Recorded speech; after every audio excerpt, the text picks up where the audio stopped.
Hello friends, welcome back to our channel. हम continue करेंगे हमारी जनरल साइंस की क्वेश्चन सीरीज़ को, जो हमने हमारे बहुत इंपॉर्टेंट एग्ज़ाम के लिए शुरू की है। आपका जो उत्तराखंड में लैब असिस्टेंट का एग्ज़ाम आने वाला है, उसमें आप देखेंगे जनरल साइंस, आपकी बायोलॉजी, केमिस्ट्री, फिजिक्स, वहाँ पर आपको क्वेश्चन पूछी जाएगी। तो आप देखेंगे कि आप इस सीरीज़ से यूपीएससी तक टारगेट कर सकते हैं। देखिए, हर एग्ज़ाम का आपको लेवल पता होना चाहिए, किस तरह के क्वेश्चन वहाँ पर पूछे जाते हैं, तो आप उसको कर सकते हैं। और मैं आपको बताऊं कि लुसेंट बुक जो है वो आपके हर एग्जाम को बहुत अच्छे से टारगेट क्वेश्चन एनसीईआरटी और उसी बुक को देखकर फ्रेम किए गए हैं। कुछ प्रीवियस ईयर क्वेश्चन भी लिए गए हैं और कुछ आपके एक्सपेक्टेड क्वेश्चन भी हैं जो आपके एनसीईआरटी से आपको डायरेक्ट पूछे जा सकते हैं। तो देखिए, मैं प्रीवियस वीडियोस भी बना चुकी हूँ। हमारे चैनल पर हर सुबह आपको मंडे टू फ्राइडे 10 बजे एक जनरल साइंस की क्वेश्चन वीडियो मिलती है। तो आपने क्या करना है, चैनल को सब्सक्राइब करना है। जितना ज़्यादा आप लोगों के साथ शेयर करेंगे, उतना ज़्यादा क्वेश्चन का नंबर बढ़ेगा और हम आपको बहुत अच्छी टेस्ट सीरीज फ्री में प्रोवाइड कराएंगे। तो अगर आप चैनल पर नए हैं तो चैनल को सब्सक्राइब कीजिए, वीडियो को लाइक और दूसरों के साथ शेयर कीजिए। फर्स्ट क्वेश्चन आपको आपकी स्क्रीन पर दिख रहा होगा, लार किसके पाचन में हेल्प करता है? तो जो सलाइवा है वो हेल्प करता है किसके डाइजेशन में? तो आपको ऑप्शन दे रखे हैं आपका वसा, कार्बोहाइड्रेट, प्रोटीन या फिर विटामिन। तो देखिए, हमारी जो एलिमेंट्री कैनाल है उसका फर्स्ट पार्ट क्या है? आपका ओरल कैविटी, फिर आपका फेरिंग्स, ईसोफेगस, फिर आपका स्टमक आता है, small intestine, large intestine, then anus.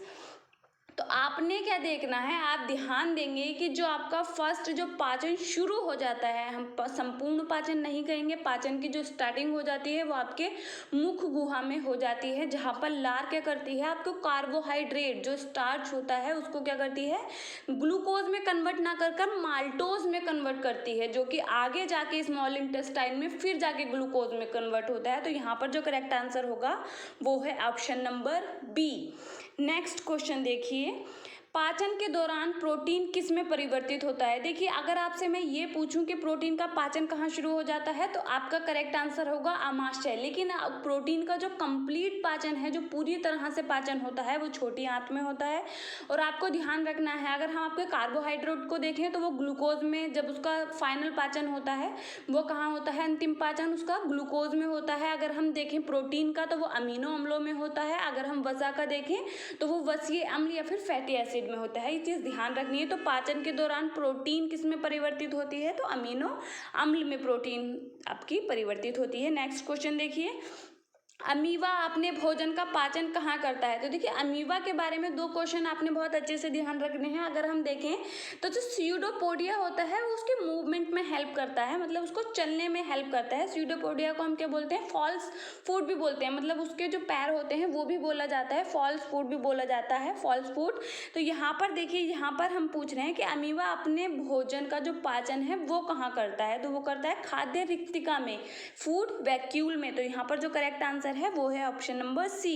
Next question देखिए, लाल रक्त कोशिकाएं किसके द्वारा उत्पादित की जाती हैं? तो देखिए, हमारे शरीर में जो ब्लड है उसमें कार्प सेल्स होती हैं, उसमें 3 तरह की जो कोशिकाएं होती हैं, आपके आरबीसी होती हैं, डब्ल्यूबीसी होती हैं और प्लेटलेट्स होती हैं।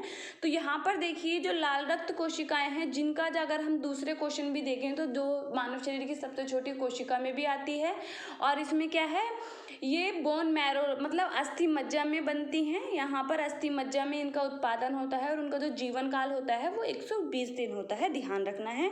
नेक्स्ट क्वेश्चन देखेंगे, ईसीजी किसके कार्य को दर्शाता है? ईसीजी जो हम देखते हैं वो है इलेक्ट्रोकार्डियोग्राफ, और इसमें क्या होता है, कार्डियो वर्ड। देखिए, कई बार जो बायोलॉजी होती है उसकी टर्मिनोलॉजी समझना बहुत ज़्यादा ज़रूरी होता है। जैसे हम देखें, अगर हम नेफ्रॉन यूज़ करते हैं तो वो स्ट्रक्चर और फंक्शन यूनिट ऑफ किडनी की यूज़ करते हैं। हिपैटिक कहीं वर्ड यूज़ करते हैं तो वो लीवर के लिए करते हैं।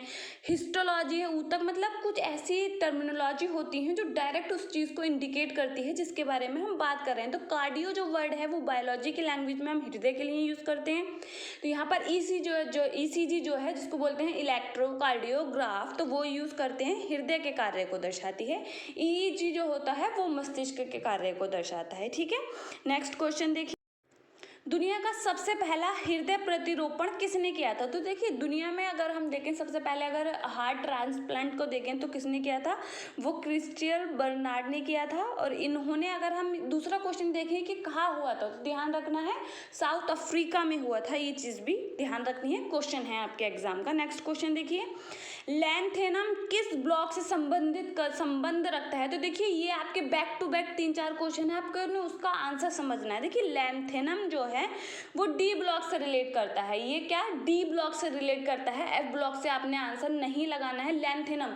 लेकिन अगर यहाँ पर अभी चला आगे देखते हैं, लैंथेनम जो है वो डी ब्लॉक से आपका संबंधित है। फिर देखिए एक्टिनाइट्स और लैंथेनाइट्स जो होते हैं वो आपके एफ ब्लॉक में आते हैं। लेकिन अगर हम एक्टिनियम और लैंथेनम को देखें तो वो आपके किस में जाते हैं? वो आपके डी ब्लॉक में जाते हैं। ये चीज़ ध्यान रखना है, वो उससे अलग होते हैं। तो यहाँ पर जो करेक्ट आंसर होगा वो एफ ब्लॉक होगा। नेक्स्ट क्वेश्चन देखिए, एंटीनियम, तो फिर यहाँ पर करेक्ट आंसर क्या होगा? Option number C, D block में आता है। फिर उसके बाद देखिए एंटीनियम की सेम क्वेश्चन, सिरके में कौन सा एसिड पदार्थ पाया जाता है? जो सिरका विनेगर जो होता है उसमें कौन सा एसिडिक पदार्थ पाया जाता है ये बताना है। तो ध्यान रखना है उसमें एसिटिक एसिड होता है। नेक्स्ट क्वेश्चन देखिए, दूध एक उदाहरण है। तो देखिए हम केमिस्ट्री में बहुत सारे विलयन, सॉल्यूशन, मिश्रण, सारी चीज़ों के बारे में बात करते हैं, कोलाइडन। तो अगर हम दूध को देखें तो उसको वो किसका उदाहरण है? पायसन, मतलब इमल्सन जो है उसका वो एग्जाम्पल है। तो देखिए बहुत ही कम नंबर लिया गया है क्वेश्चन को। और आप जब आप कोई भी क्वेश्चन बुक सॉल्व करते हैं तो आपने उसके चारों ऑप्शन पर भी ध्यान होता है, साथ साथ उसी से मैच करते हुए क्वेश्चन को भी वहाँ पर पढ़ना होता है। इसी से आपकी प्रिपरेशन अच्छी होती है। हमारे चैनल पर आपको यही चीज़ मिलेगी। तो आप अपने ज़्यादा से ज़्यादा ग्रुप में दोस्तों के साथ इस वीडियो को शेयर कीजिए और ज़्यादा से ज़्यादा चैनल को सब्सक्राइब कीजिए। हम मिलेंगे हर सुबह मंडे टू फ्राइडे 10 बजे। तब तक के लिए पढ़ते रहिए। Thank you.